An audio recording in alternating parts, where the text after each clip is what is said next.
It's a hot, dry evening, the kind where the air clings to your skin and even the shadows seem tired. James, a travelling salesman, is on his way to a convention 3 states over. The endless desert highway stretches before him and the next town is miles away. His car begins to splutter, the engine coughing in protest as the temperature gauge ticks toward red. He pulls off onto a dusty, cracked road where a dilapidated sign sways in the wind. The grim Motel, vacancy. The place is old and worn and like it's been forgotten by time, peeling paint, faded signage, and the flickering glow of a neon vacancy light that seems to be on a permanent loop. He parks in front of the office, the sun now dipping behind the distant mountains, casting long, eerie shadows across the parking lot. James steps out of his car and immediately notices how quiet it is. Too quiet. No cars pass by on the highway, no birds, no crickets, just the low hum of the motel's buzzing light. He enters the office, the bell above the door giving a sharp, shrill ring that seems too loud for the room. The place smells rusty, like it hasn't been aired out in years. Behind the counter, an old woman sits in a rocking chair, knitting quietly. She looks up from her work with a slow, deliberate motion. "Need a room?" she asks, her voice dry and raspy like sandpaper. "Yeah, my car's been acting up. Figured I'd stay the night," James replies, shifting uncomfortably. There's something off about her, though he can't quite put his finger on it. The woman stands, limping slightly as she reaches for a key hanging on a rusted hook behind her. "Room free," she says, handing it over with a bony hand. Her skin is pale, almost translucent in the dim light. "Don't mind the other guests. They keep to themselves." James frowns. He hadn't seen a single other car in the lot, but he nods politely and heads on to his room. As he walks down the creaky wooden walkway, he notices the air seems cooler, unnaturally so. Despite the oppressive desert heat, the door to room 3 is stiff, but he manages to force it open. The room is as run down as the exterior. An old floral pattern bedspread, a flickering lamp, and a small TV that looks like it hasn't worked in years. The wallpaper is peeling, and the air smells faintly of dust and something else he can't quite place. Something metallic.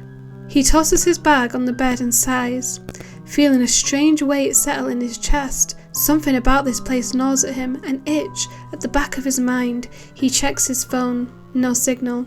Typical. He decides to go for a walk to stretch his legs and clear his head.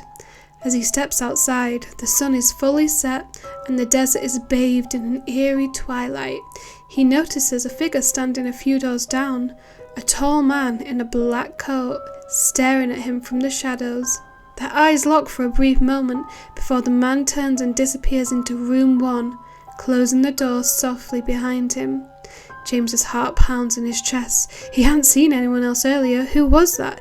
He decides to go back to the office to ask the old woman if anyone else is staying there, but when he re-enters, the office is empty. The rocking chair now still creaks slightly. No sign of the woman. James calls out, but his voice seems to get swallowed by the thick, oppressive silence. Feeling a rising sense of unease, he retreats to his room, locking the door behind him. He turns on the old TV, hoping for some distraction. Static fills the screen. He flips through the channels, but it's all the same, just static. Frustrated, he turns it off, plunging the room into silence once more.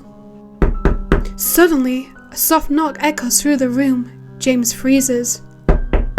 Another knock, louder this time. His heart races. As he approaches the door, he peers through the peephole, but there's no one there. Just the empty walkway and the faint sound of wind rustling through the nearby cactus. He exhales, laughing nervously at himself. "Just the wind," he mutters. But as time turns away, the knocking starts again, this time rapid, insistent. He rushes to the door, yanks it open and finds nothing. No one. The walkway stretches out empty before him, bathed in pale moonlight. James shuts the door, locking it again. His skin prickles with the undeniable sensation of being watched.